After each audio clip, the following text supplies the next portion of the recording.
జై గురుదత్త. శ్రీ గురుభ్యో నమ. అందరికీ నమస్కారం. అనంత భక్తి ఛానల్కు స్వాగతం.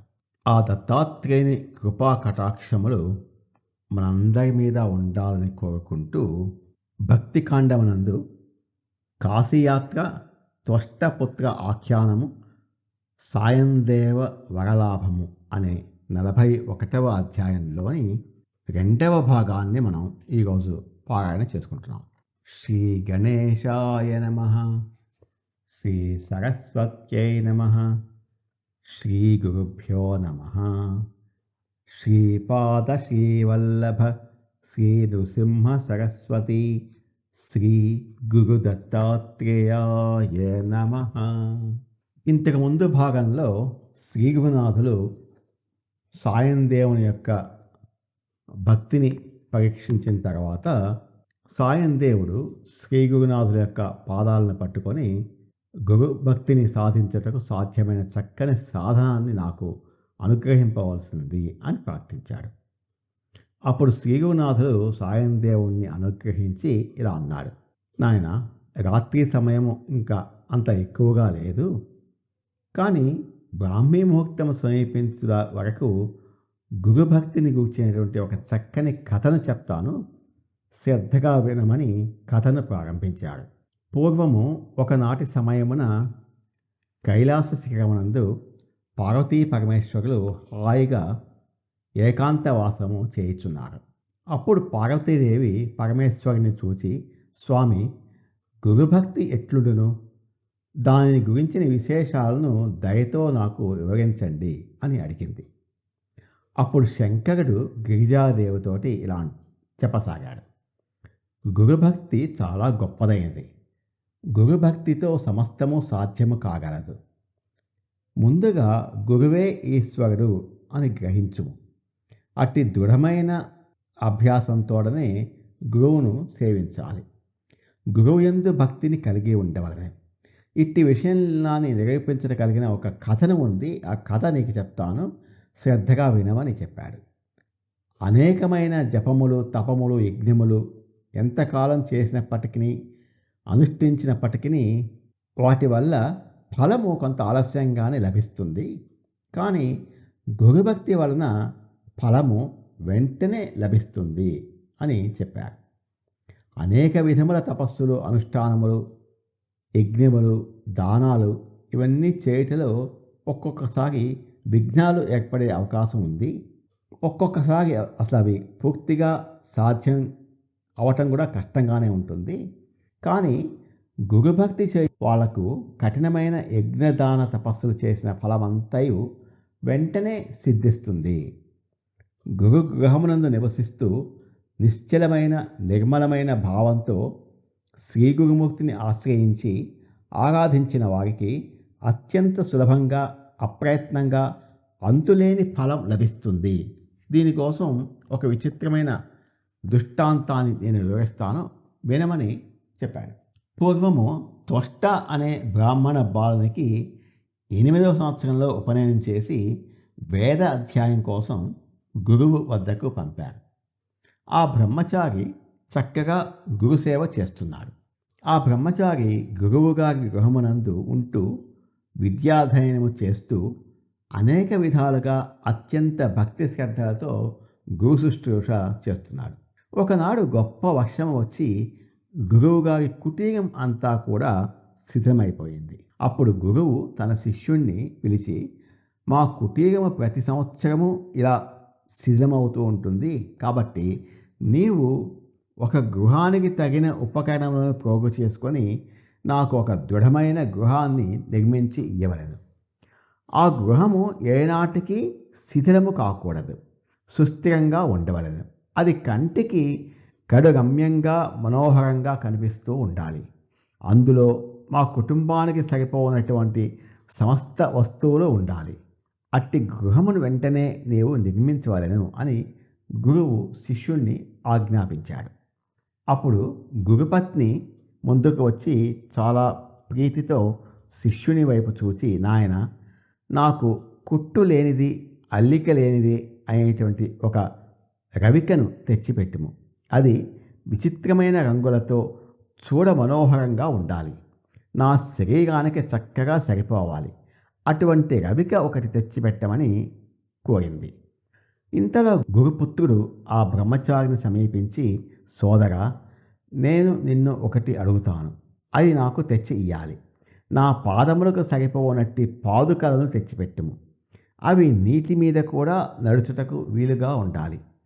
వాటికి బురద అంటకూడదు. అవి పాదాలకు పెద్దవి కాకుండా సరిసమానంగా ఉండాలి. వాటిని ధరించి నేను ఎక్కడికి కావాలంటే అక్కడికి వెళ్ళటానికి అవకాశం ఉండాలి. అటువంటి మహిమాన్వితమైన పాదుకలను తెచ్చి ఇయ్యమని అతడు అడిగాడు. ఇంతలో గురుపుత్రిక కూడా ముందుకు వచ్చి అతన్ని చూచి ఇలా అడిగింది, నాకు కూడా ఒక విచిత్ర వస్తువు కావాలి. నేను ఆడుకొనుటకు ఒకే ఏనుగు దంతముతో తయారు చేసిన బొమ్మగిల్లును తెచ్చిపెట్టుము. అది ఒంటి స్తంభంతో ఉండాలి. ఆ బొమ్మగిల్లు దృఢముగాను, ఎప్పుడూ చెడిపోకుండగాను, ఎల్లప్పుడూ నిత్య నూతనముగాను ఉండాలి. ఎంత వండినను అది మసి కాక ఉండాలి. ఆ బొమ్మగింటిలో పీటలు, దీపము ఉంచే బల్ల కూడా ఉండాలి. అలాగే నాకు వంట చేయటానికి ఒక పాత్ర కావాలి. ఆ పాత్ర నాకు వంట చేయటాన్ని నేర్పించాలి.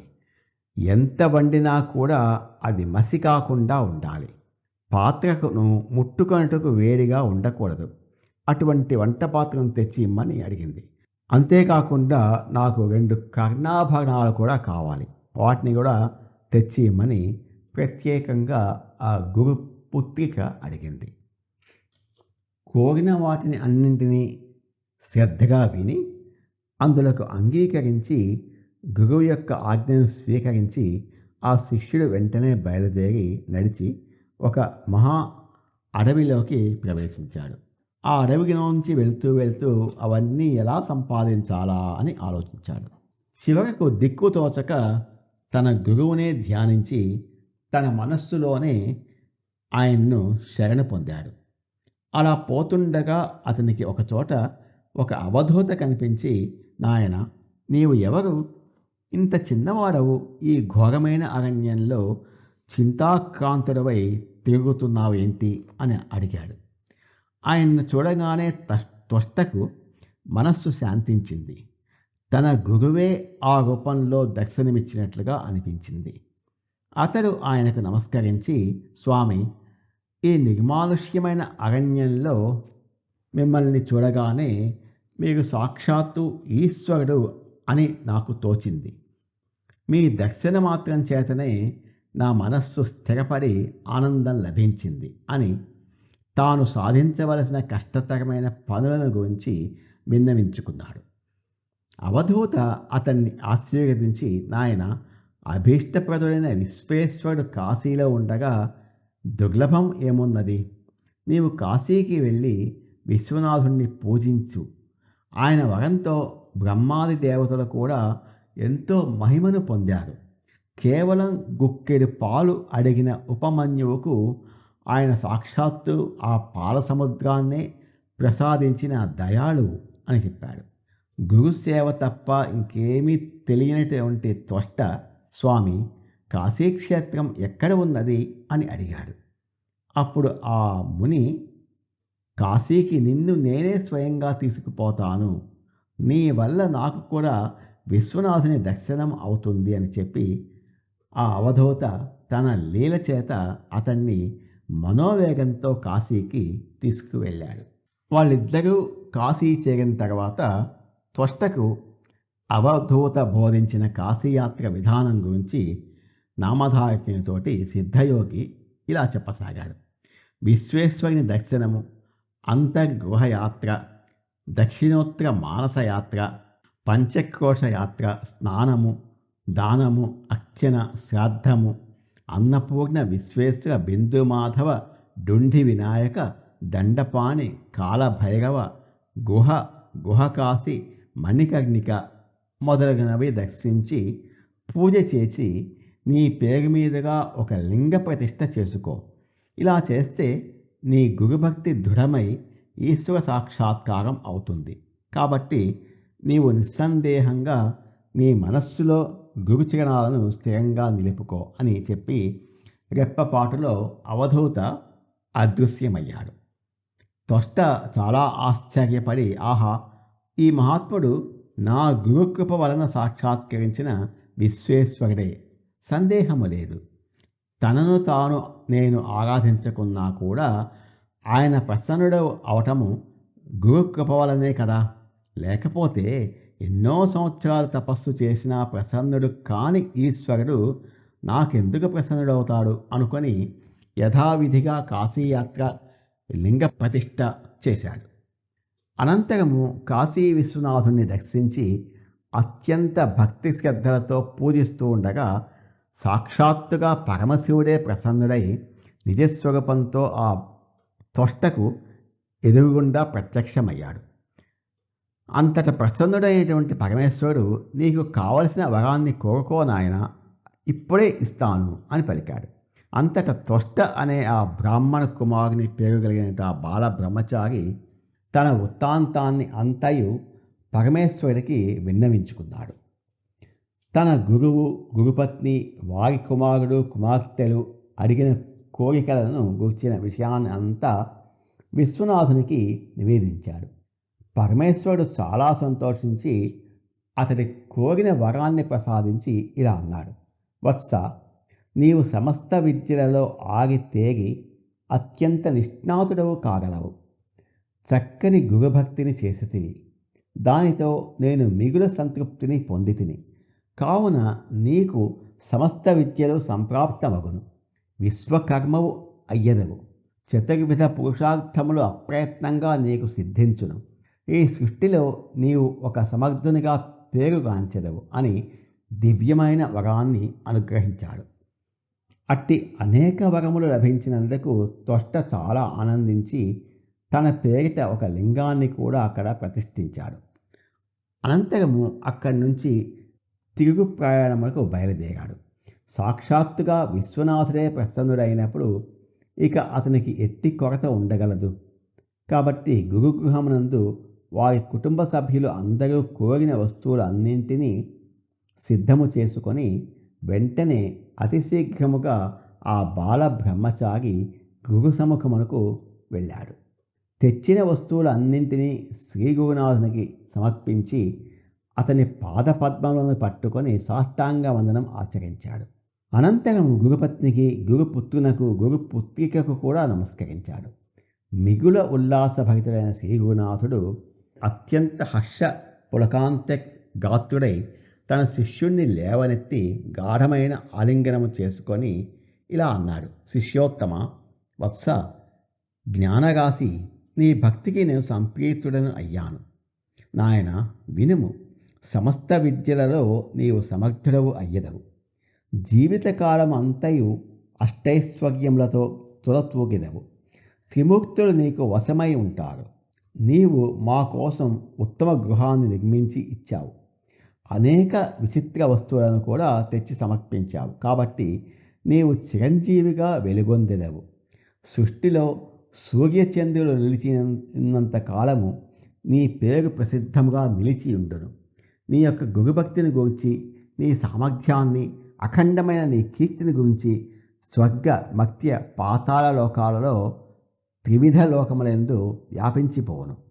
సృష్టినే నువ్వు రచించగలవు. 14 విద్యలు, 64 కళలు నీకు వశమై ఉంటాయి. అష్టసిద్ధులు, నవవిధులు నీకు వశమై ఉంటాయి.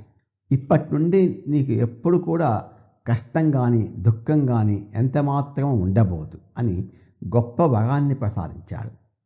అత్యద్భుతమైనటువంటి గురువు అనుగ్రహం పొందిన ఆ శిష్యుడు మహాజ్ఞాని అయి వెళ్ళిపోయాడు అని ఈ విధంగా కైలాసమునందు పరమేశ్వరుడు పార్వతీదేవితోటి చెప్పాడు. భవసాగరాన్ని సులభంగా దాటింపగల సమర్థుడు ఒక్క గురువు మాత్రమే. అటువంటి గురుమూర్తికి బ్రహ్మ, విష్ణు, మహేశ్వరులు అధీనమై ఉంటారు.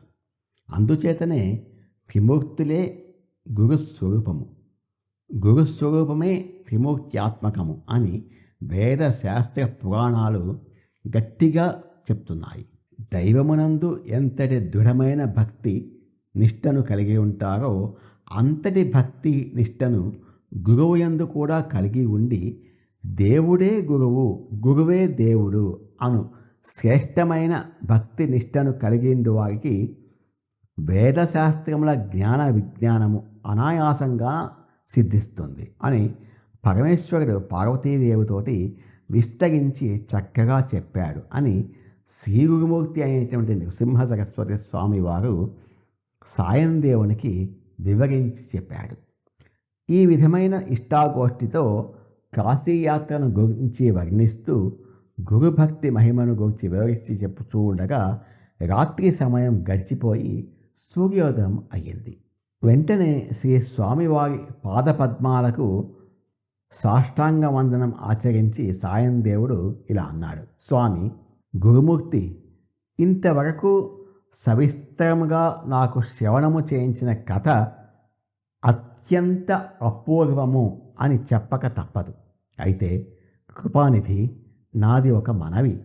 గురుభక్తి యందు నా బుద్ధి నిరంతరము నిశ్చయాత్మకమై ఉండినట్లుగా అనుగ్రహించమని సవినయంగా నేను ప్రార్థిస్తున్నాను.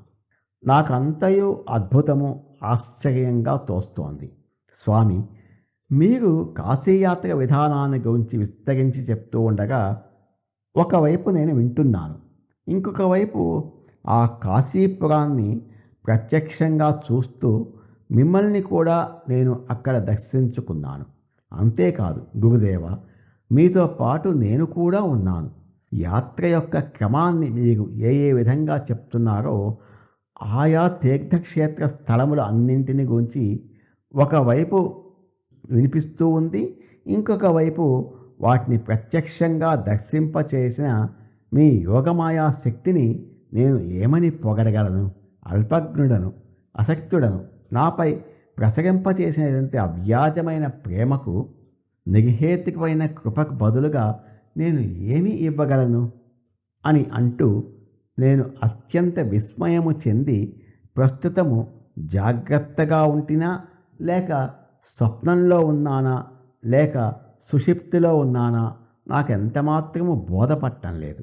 మహానుభావ, దాని రహస్యాన్ని మీరే అనుగ్రహించి చెప్పవలసింది తప్ప అల్పజ్ఞుడైనటువంటి నేను కొంచెం కూడా మీ మహిమను గ్రహింపజాలకున్నాను అని భక్తిభావం పొంగి పొగలుచుండగా అతని శరీరము పులకరించిపోవచుండెను. ప్రేమవశుడై శ్రీ గురుచరణ పాదాలకు మాటిమాటికి వందనము చేస్తూ సాయం దేవుడు అత్యంత దీనభావంతో ఈ విధంగా స్తుతింపసాగాడు. అంతటి సిద్ధముని నామధారకంతో ఇలా అన్నాడు: నామధారక, మీ వంశమునకు చెందిన పూర్వజుడైనటువంటి సాయం దేవుడు అనే వ్యక్తి శ్రీగురునాథుని అద్భుతమైన స్తోత్రంతో ఈ విధంగా స్తుతించాడు.